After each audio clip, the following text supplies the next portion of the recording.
Free space to goal, commonly defined as shooting space, is perhaps the most difficult rule in women's lacrosse to understand and to officiate. The following lesson will help umpires, coaches, and players understand shooting space and what requirements need to be met before the call is made. When shooting space is present, it is an immediate whistle. This foul may not be flagged. Additionally, if a shot is taken and a goal is scored during a shooting space whistle, the goal does not count. It is impossible to know when the goalie relaxes in this situation. Therefore, the penalty stands and the correct penalty setup must be administered.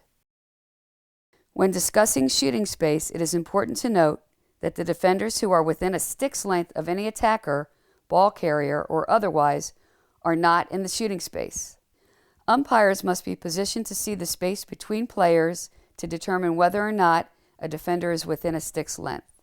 Note that the definition of this is literally within the length of a single stick, which does not include the player's arm length. Trail umpires must not be directly behind the ball carriers. They should be offset. What does this mean? To the left or right and not directly behind. This enables the umpire to have depth perception and see through the space. First, let's visualize the shooting space. It resembles an ice cream cone, with the ball carrier being the point on the cone and the goal circle being the ice cream. The edge of the shooting space is where the goal circle meets the goal line extended, not the edges of the cage. Notice the difference. Officials should be aware how shooting space changes as the ball carrier moves toward the goal, and also how shooting space changes as the ball carrier moves from the low-hanging hashes to the middle.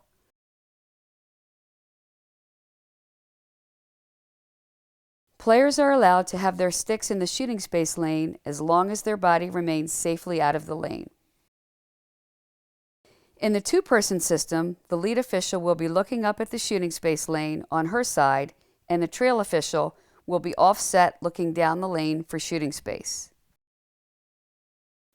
When an 8-meter is awarded at the hanging hash and defenders are cleared along the lane, see how many steps it takes to be in the shooting space. Potential shooting space will happen more quickly in this scenario than the next example where the shooting space is set up at the top of the 8-meter fan. Here it will take multiple steps for a defender to arrive in the shooting space lane.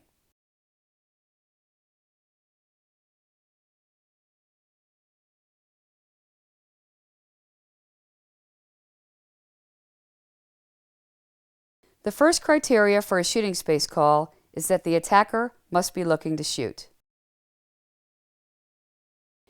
Here it is clear the ball carrier wants to get the ball to her teammate behind the goal, and she is not looking to shoot. Watch when she gets the ball a second time.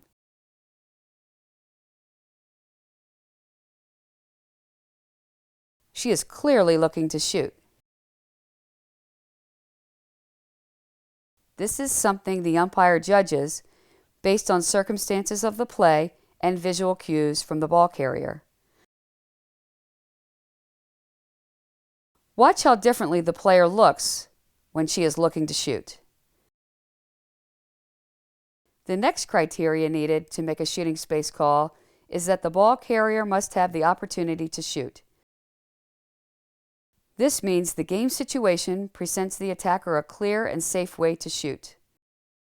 Watch as the attacker in double and single coverage is being so tightly marked she has no opportunity to shoot.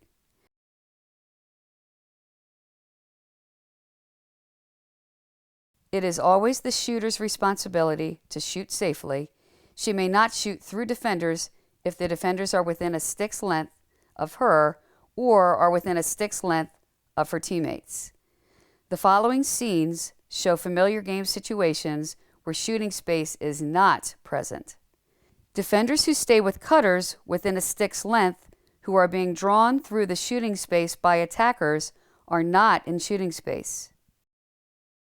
Shooting space is not a 1-to-1 ratio like the 3 seconds call is. It is possible for multiple defenders to be guarding a non-ball attacker. When this happens, none of those defenders are in shooting space. However, Some may be in 3 seconds. The attacker is the player ruining the shooting opportunity here, not the defenders. Watch this legal play, which shows a defender with a great understanding of the shooting space rule. Do not penalize the defender who makes a quick adjustment to get out of the shooting space lane. Remember, defenders may leave their sticks in the shooting space lane as they approach the ball carrier, and once they are within a stick's length, can then position themselves in front of the attacker. Here are some examples of shooting space violations. Watch a textbook shooting space call. Officials should be ready to make a shooting space call as soon as the ball enters the critical scoring area. Defenders who choose to mirror the attacker who is playing behind the goal are exempt from the 3-second count in the 8-meter. However, they are still responsible to have ball awareness and to adjust to the play and stay out of the shooting space. Here is an example of a proper adjustment made by an aware defender in order to avoid being in shooting space. Remember, defenders who are drawn through the shooting space who maintain a stick's length marking distance from an attacker are not in the shooting space. When defenders wish to leave their mark to go to the ball carrier, they must do so while staying out of the shooting space. This scenario must be timed appropriately, because when it is not, it will result in a shooting space call. Here is a defender who incorrectly leaves her mark to play the ball carrier. The goalkeeper, while dressed in protective equipment, must also abide by the shooting space rules when she leaves her goal circle. Watch the goalie in the shooting space lane. This must be called.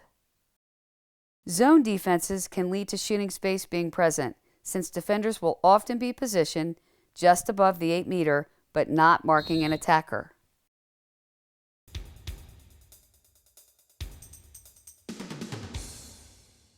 Now let's use the ropes to teach officials how to properly administer clearing the penalty lanes. When major fouls occur in the critical scoring area outside the 8-meter arc and play is stopped as a result, the official must clear the penalty lane. When a foul is called in the critical scoring area, officials should be aware of where the players are at the end of the play so they can be moved appropriately. Here are the officials' roles in facilitating clearing the lane. When a major foul has occurred in the critical scoring area outside the 8-meter, the lane will be cleared, and players should be cleared so as to maintain relative position to the ball and other players at the end of the play. Since this play was called by the lead and is closest to the lead, she will direct all players to stand and will set up the foul according to the 7-step whistle plan. Her partner should be engaged in making sure players don't move until they are instructed and that they go where they were told and maintain relative position. When the same scenario occurs on the far side, the trail will need to be more active in assisting the lead and making sure the lane is clear, since only the trail will be able to visualize this. When fouls occur inside the 8-meter arc, the entire arc must be cleared. For major fouls, the arc in the lane needs to be cleared. Players are cleared with respect to relative position and then utilizing the shortest route out. The umpiring crew must work together to assure proper arc clearing. The official who stops the play will be responsible for setting up the foul. The other official will be taking a mental picture of the players at the end of the play and will assist in making sure relative position is maintained. Attacking players may also attempt to move to a more advantageous position to receive a pass or block a defender. Do not allow this.